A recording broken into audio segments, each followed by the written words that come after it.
ಲೇ 50 ರೂಪಾಯಿ ಒಂದು ಪ್ಲೇಟ್ ದೋಸೆ, ನೀನು 50 ರೂಪಾಯಿ ಕೊಡು, ನಾನು 50 ರೂಪಾಯಿ ಕೊಡ್ತೀನಿ, ಇಬ್ರು ಒಂದೊಂದು ಪ್ಲೇಟ್ ತಿನ್ನ. ಲೇ ಮಚ್ಚ, ನನ್ನ ಹತ್ರ ದುಡ್ಡಿಲ್ಲಲೇ. ಲೇ ಯಾವಾಗ್ಲೂ ಇಷ್ಟ ಐತಲ್ಲ ನಿಂದು, ನಾಳೆ ಕೊಡ್ಬೇಕು ನೋಡು. ಹ್ಞೂ ಮಚ್ಚ, ಓಕೆ ನಾಳೆ ಕೊಟ್ಬಿಡ್ತೀನಿ. ಅಣ್ಣ 2 ಪ್ಲೇಟ್ ದೋಸೆ.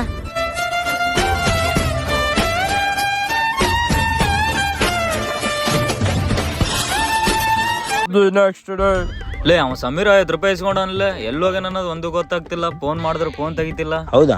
ಮುಂದೆ ಎಲ್ಲ ನಿರ್ತಾನ ನೋಡ್ಕೊಂಡ್ ಬರೋಣ ಬಾಲೆ, ಬೇರೆ ಜಾಗನಾಗ. ಒಂದು ಇದೇ ಆಯ್ತು. ಯಾವಾಗ ಅಣ್ಣ ಸಮೀರ್ಗೆ ಏನೇನು ನೋಡ್ದ? ಇಲ್ಲಪ್ಪ, ನೋಡಿಲ್ಲ. ಅಣ್ಣ ಸಮೀರ್ಗೆ ನೋಡ್ದ? ಇಲ್ಲಪ್ಪ. ಅಣ್ಣ ಒಂದ್ ಸ್ವಲ್ಪ ಬಂದ್ರೆ ಅಣ್ಣ. ಆಯ್ತಪ್ಪ. ಲೇ ಅವ ಸಮೀರ್ ಕಾಲ್ ಮಾಡಿದ್ರೆ ರಿಸೀವ್ ಮಾಡ್ತಿಲ್ಲ, ನಿನ್ ನಂಬರ್ಲೆ ಮಾಡ್ಲ. ಹಲೋ ಲೇ, ಎತ್ತಿದಲೇ. ಮಾತಾಡು. ಹಲೋ ಸಮೀರ್, ಎಲ್ಲಿದ್ದೀಲಿ? ಏನಿಲ್ಲ ಮಚ್ಚ, ಅಂಬಿ ಕಡೆ 50 ರೂಪಾಯಿ ಸಾಲ ಮಾಡಿದ್ದೆ, ಕೊಡಕ್ಕಾಗಲ್ಲ ಅಂತೇಳಿ ಊರ್ ಬಿಟ್ಟು ಹೋಗ್ತಿದ್ದೀನಿ.